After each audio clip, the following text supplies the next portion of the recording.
I am a psychiatrist that specializes in mood disorders. Today I will be talking about depression. We will go over the symptoms, treatments, and misconceptions that come with it. When you think of the symptoms of depression, what are some symptoms that immediately come to your mind? When I think of depression, I think of someone with suicidal thoughts or suicide. When I think of depression, I think of an outcast or someone who is very sad. Well, my mama always told me there was no such thing as depression. You're just bored and need to go get some fresh air. Those are all good guesses, but everything y'all listed are surprisingly just common misconceptions. Depression is actually a lot more intricate than that. According to the DSM-5, some symptoms of depressive disorders are fatigue, insomnia, loss of appetite, feelings of hopelessness, emptiness, loss of interest in everyday activities.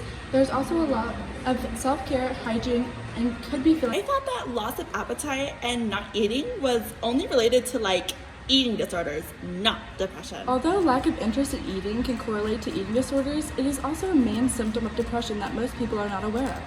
Some people feel such a strong lack of motivation that they can't get themselves to eat or nourish their bodies.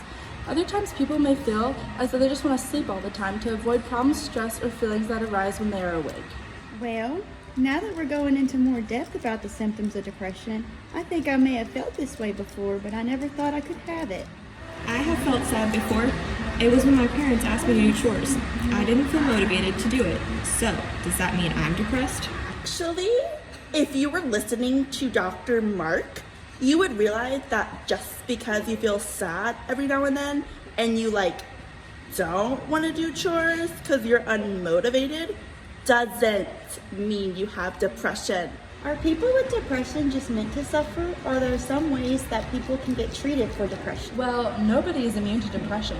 Everyone can have a possibility of developing a depressive disorder, but I'm glad you asked about treatment plans because there actually are multiple options that can suit different people and different personalities.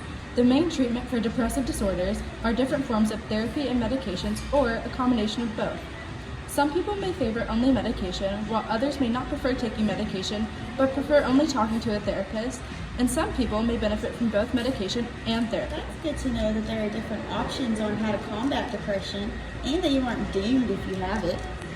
Wow, depression is a lot deeper than I thought it was. Me too.